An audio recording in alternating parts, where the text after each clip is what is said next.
ज्योतिष शास्त्र एक ऐसा महत्वपूर्ण विषय है जिसे विज्ञान भी स्वीकारता है।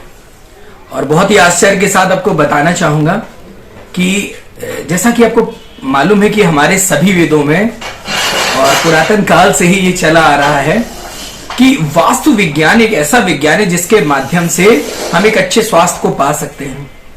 इसी एक महत्वपूर्ण टॉपिक को लेकर के आज पुनः चर्चा में मैं आपका होस्ट, आपका दोस्त डॉक्टर एस वर्मा पद्मेश, ज्योतिष गुरु, अपने चैनल पर पुनः एक बार।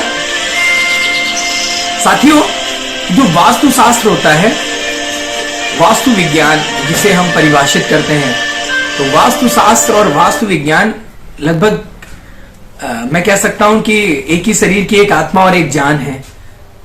क्यों इसको मैं परिभाषित करता हूं? आपने देखा होगा कि पुराने काल में जो घर होते थे उस घरों में पूर्व की तरफ प्रवेश द्वार बनाया जाता था और साथ ही साथ जो रसोई होती थी वो उत्तर की तरफ होती थी और इसी को लेकर के अनुसरण करते हुए हम लोग उसको बनाते थे।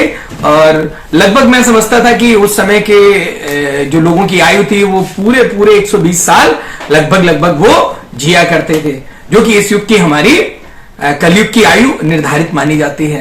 लेकिन आज तमाम प्रकार की व्याधियों में लोग व्याप्त हैं, नाना प्रकार की टेंशन है, उलझने हैं, स्वास्थ्य उनका अच्छा रहता नहीं है। तो ये सारी चीजें हो कहां से रही हैं? एक्चुअल में ये सारी चीजें जो डेवलप हो रही हैं ये गलत वास्तु के प्रभाव से हो रही हैं। सही वास्तु के बारे में जानने के लिए मैं आपको बताता हूं क्या करना चाहिए। देखिए, पूर्व, पश्चिम, उत्तर, दक्षिण हमारी 4 दिशाएं हैं और 4 ही कोण होते हैं। अगर हम वास्तु के सिद्धांत पे आधार पे लेकर के चले तो हमें अपने घर का प्रवेश द्वार, हम पूर्व की दिशा की आज खास तौर से बात कर रहे हैं, अगले एपिसोड में हम अगले दिशा की बात करेंगे। तो जो पूर्व दिशा होती है वो हमारी बहुत ही पावन पवित्र दिशा होती है। अगर पुराणों में माने तो ये दिशा इंद्र भगवान को समर्पित है। ईश्वर का मंदिर इस दिशा में होना चाहिए। अगर इस दिशा में ईश्वर का मंदिर होता है, चाहे वो प्रतिष्ठान हो, चाहे वो फैक्ट्री हो, चाहे वो गोडाउन हो या फिर वो गृहस्थ जीवन में हो, पूर्व दिशा में अगर आपका मंदिर है, पवित्र चीजें हैं, तो निश्चित तौर पे आप समझ लीजिए सुख समृद्धि आपके घर में वास करेगी।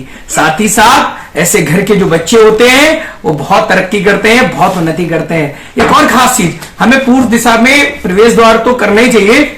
अगर हो सके तो पूर्व और बीच का जो हिस्सा होता है ईशान कोण, जो माता लक्ष्मी और भगवान विष्णु को समर्पित है, अगर इस तरफ भी हम अगर करते हैं तो ये भी बहुत शुभ माना जाएगा। फिर मिलेंगे पूरब दिशा को लेकर के, अन्य टॉपिक को लेकर के फिर से बात होगी। तब तक के लिए आप सभी से नमस्कार, जय माता की, सभी को मेरा राम राम, जय मां बगलामुखी, नमस्कार।